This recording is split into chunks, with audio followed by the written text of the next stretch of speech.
Hi, Janice Robinson here, your spiritual coach, spiritual teacher.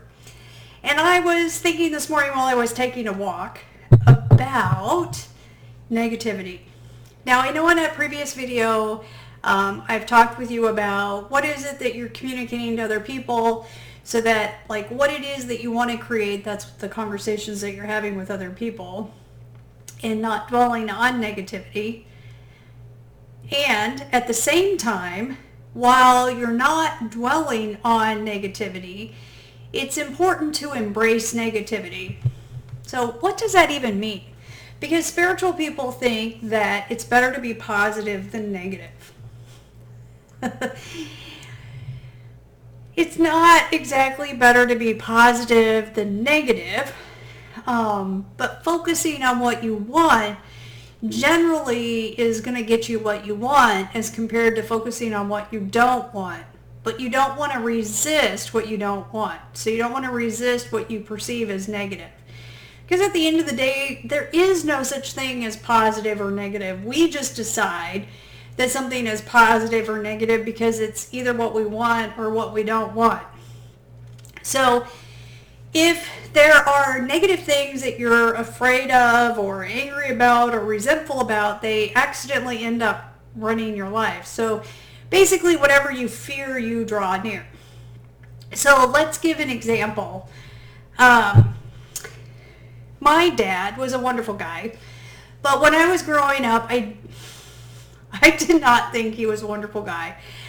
I kind of thought he was a mean jerk. Now, the reason why I thought that my dad was a mean jerk was because he was hard on me and pushed me really hard and had a lot of expectations out of me. And then, when I was younger, I liked my mom because, my mom wanted to make life easier for me. So then when I got older, I ended up having the opportunity of studying with John Demartini.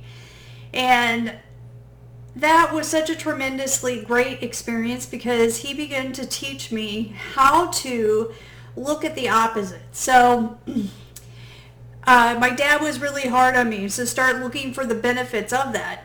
As I began to do the breakthrough experience, the Demartini method on my dad, which is to look for positive traits in a negative person, right? Like, have you ever had negative people in your life and they're like, there's nothing positive about them? But in John's work, he encourages you to find positive traits in that person. And lo and behold, I was like shocked to find positive traits in my dad because I hadn't realized that. And then looking at the perceived negative traits that I saw in my dad and finding the benefits of them. Well, to say the least, at the very end of the whole experience, which was just really incredible, I realized how much my dad loved me and how much he knew I was capable. And like my mom, who I thought was the nice one, was actually the one that was being mean, right? Not to throw her under the bus. She didn't know any better. She thought that making my life easier would be helpful. She didn't realize that making my life harder was exactly what I needed. So let's think about some things that maybe you're afraid are going to happen in the future, right? Like maybe you're afraid you're going to go bankrupt, or maybe you're afraid that you're going to get divorced.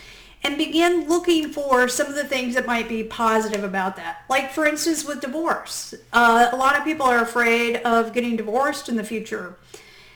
Wouldn't you rather be divorced and have that end and have the opportunity to meet the person of your dreams than to be stuck with someone just to say that you never got divorced? Wouldn't you rather get divorced and be able to end up totally recreating your life in a way that you actually love and are excited to have and live, rather than maybe the one that you were living that you didn't necessarily enjoy? So as you start embracing and seeing how amazing, like the worst that you could imagine happens, could be okay and end up being the best thing that ever happened to you, what happens is then you're not trying to avoid it. You're not running away from it. And when you're not using all of that energy or wasting all of that energy to run away from those things or to hide from them, then you can just be more present and be able to be focused in doing the things that it takes to do whatever it is that you're working on. So I don't know about you, but having more vitality and joy and peace in my life is important. So there are certain people in your life that you can sit down and do this type of embracing the negativity, past, present, future. And those are the people that you want to do this with. You don't want to do it with the people who will never forget about it, who will use this to beat you over your head forever. The whole goal of embracing negativity is to be at complete peace with it, be okay with it, and then be able to focus on what it is that you really want to create. So if you're looking for someone who's really good at doing that, feel free to reach out to me. I'd be happy to do that with you. And I would love to hear your feedback, your thoughts about this. What do you think about embracing negativity in the past, in the present, in the future? And if you have done it, how did it work for you? If you tried doing it, did it backfire on you? Is there something that maybe I missed in the steps that we haven't considered? So please feel free. Let me know. I know it will work when you get fully there. So Janice Robinson, your spiritual teacher, spiritual coach, executive coach. Make it a great day.